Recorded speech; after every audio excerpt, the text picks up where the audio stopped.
Qatar selama ini dikenal sebagai sekutu dekat Amerika Serikat, tapi kini, sebuah langkah mengejutkan menggemparkan Timur Tengah. Benarkah Qatar siap membeli jet tempur canggih dari Cina untuk melawan Israel? Dan mengapa langkah ini membuat Netanyahu panik hingga meminta bantuan langsung ke Washington? Dalam beberapa bulan terakhir, Israel kembali menunjukkan wajah aslinya sebagai agresor di kawasan Timur Tengah. Serangan demi serangan yang mereka lancarkan tidak hanya menyasar Gaza, Lebanon, atau Suriah, tetapi kini mulai menyentuh kepentingan langsung Qatar. Tel Aviv menilai Qatar terlalu dekat dengan kelompok-kelompok perlawanan Palestina, terutama Hamas, sehingga berbagai fasilitas, aset ekonomi, bahkan jaringan diplomatik Qatar ikut menjadi sasaran. Bagi Doha, ini bukan sekadar provokasi, tetapi penghinaan besar terhadap kedaulatan sebuah negara. Qatar yang selama ini menempatkan diri sebagai mediator netral dalam konflik kawasan, kini dipaksa menghadapi kenyataan pahit. Israel telah menyeberangi batas yang selama ini mereka coba jaga. Serangan Israel terhadap kepentingan Qatar bukanlah sesuatu yang bisa ditutupi dengan alasan kesalahan teknis. Publik internasional menilai hal ini sebagai bentuk penargetan yang disengaja. Dengan dalih keamanan nasional, Tel Aviv berusaha melegitimasi tindakannya, tetapi bagi banyak negara, serangan itu justru menunjukkan betapa Israel bersikap arogan dan tidak segan melanggar hukum internasional. Kedaulatan sebuah negara jelas diinjak-injak, dan yang menjadi korban kali ini adalah Qatar. Qatar tentu tidak tinggal diam. Pemerintah dan militer di Doha menyadari bahwa ancaman Israel bukan lagi sekadar retorika. Mereka menilai saatnya melakukan modernisasi besar-besaran dalam sektor pertahanan, terutama pada angkatan udara. Langkah ini bukan hanya untuk memperkuat diri, tetapi juga untuk memberikan sinyal bahwa Qatar mampu menahan, bahkan membalas, setiap agresi dari Tel Aviv di masa depan. Salah satu dampak terbesar dari serangan Israel adalah meretakkan hubungan Qatar dengan Amerika Serikat. Selama puluhan tahun, Doha menjadi salah satu mitra strategis Washington, bahkan menjadi tuan rumah pangkalan udara terbesar Amerika Serikat di kawasan Teluk Al-Udeid. Namun ketika Israel melancarkan serangan, Amerika Serikat memilih diam. Tidak ada pembelaan, tidak ada upaya mencegah Israel, seolah-olah Qatar bukan sekutu yang penting. Pertanyaan pun muncul, mengapa sekutu setia seperti Amerika Serikat membiarkan Israel bertindak sewenang-wenang? Apakah kepentingan Israel lebih penting daripada kedaulatan Qatar? Rasa frustrasi inilah yang mendorong Doha membuka pintu baru. Jika Barat tidak lagi bisa diandalkan, maka Timur, khususnya Cina, bisa menjadi alternatif. Serangan Israel bukan hanya melukai harga diri Qatar, tetapi juga mendorong mereka mengubah orientasi strategisnya. Inilah titik balik yang menentukan, di mana Qatar mulai melirik teknologi militer modern dari Cina sebagai simbol perlawanan. Dari sinilah babak baru dimulai. Qatar yang selama ini dikenal sebagai pemain moderat, kini bersiap menunjukkan giginya. Dan keputusan yang paling mengejutkan adalah melirik jet tempur canggih buatan Cina. Keputusan Qatar untuk melirik jet tempur buatan Cina bukanlah langkah biasa. Ini adalah langkah strategis yang syarat dengan pesan politik, militer, dan psikologis. Doha tahu betul bahwa setiap gerakan mereka diawasi oleh Israel dan sekutu baratnya. Karena itu, isu bahwa Qatar sedang mempertimbangkan untuk membeli jet tempur J-10C dari Cina langsung mengguncang Tel Aviv. Jet tempur multiperan generasi 45 ini dilengkapi dengan radar AESA, rudal jarak jauh PL-15, serta kemampuan manuver tinggi yang membuatnya mampu menandingi berbagai jet buatan Barat. Jika Qatar benar-benar mengoperasikan armada J-10C, maka lanskap udara di Teluk akan berubah drastis. Selain J-10C, Qatar juga disebut-sebut melirik opsi JF-17 Thunder Block 3, hasil kolaborasi Cina dan Pakistan. Pesawat ini lebih ekonomis dibandingkan jet kelas berat, tetapi tetap memiliki teknologi modern seperti radar AESA dan sistem persenjataan canggih. Langkah ini menunjukkan bahwa Doha tidak lagi sekadar pembeli senjata dari Barat, melainkan sedang mencari diversifikasi sumber alutsista. Diversifikasi ini sangat penting, sebab bergantung sepenuhnya pada Amerika Serikat dan sekutunya terbukti berisiko. Israel bisa menyerang Qatar kapan saja, dan Washington hanya diam. Sebelumnya, Qatar memang tercatat sebagai salah satu pembeli utama jet tempur Barat. Doha memesan F-15 Kia, varian paling modern dari F-15 Eagle, yang dikhususkan untuk memenuhi kebutuhan Angkatan Udara Qatar. Selain itu, Qatar juga membeli jet Rafale dari Prancis serta Eurovictor Typhoon dari Inggris. Semua ini menunjukkan betapa besar investasi Doha dalam kekuatan udara berbasis teknologi barat. Namun, setelah Israel menyerang kepentingan Qatar, kepercayaan pada barat mulai runtuh.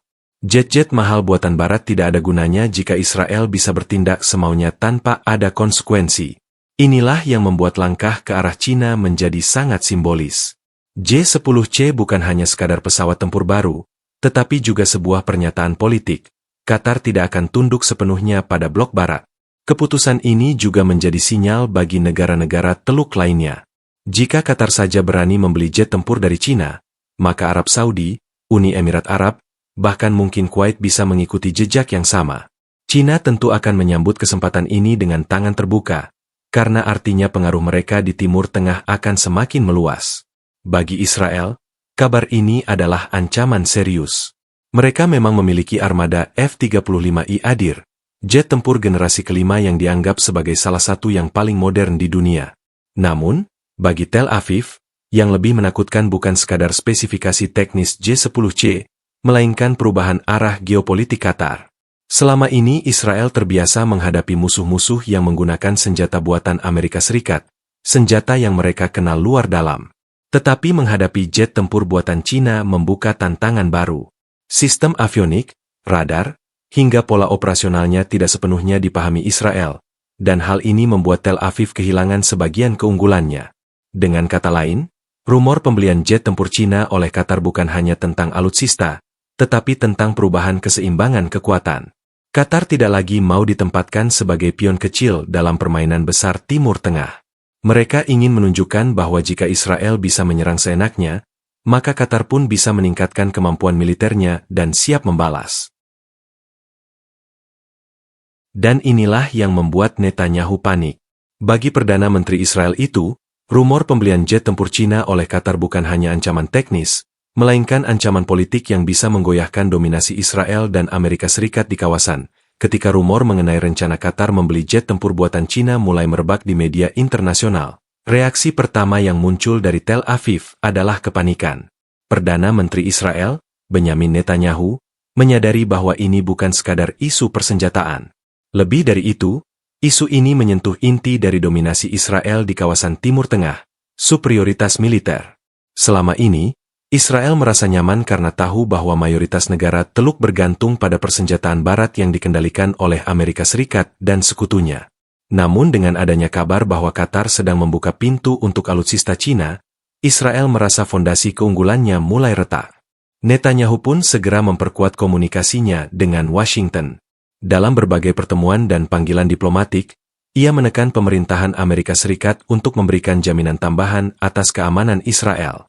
Baginya, membiarkan Qatar mengakses teknologi militer Cina berarti memberikan preseden berbahaya. Jika Qatar bisa, maka Arab Saudi, Uni Emirat Arab, dan negara-negara lain yang selama ini menjadi pasar utama senjata barat bisa mengikuti langkah yang sama. Hasilnya, dominasi barat dalam industri senjata di kawasan akan tergerus, sementara pengaruh Cina semakin meluas. Situasi ini membuat Amerika Serikat terjebak dalam dilema besar. Qatar adalah salah satu sekutu penting mereka di Teluk. Pangkalan udara Al-Udeid yang berlokasi di Qatar merupakan fasilitas vital yang digunakan Amerika Serikat untuk operasi militer di seluruh kawasan Timur Tengah. Artinya, menjaga hubungan baik dengan Doha bukanlah pilihan, melainkan keharusan strategis.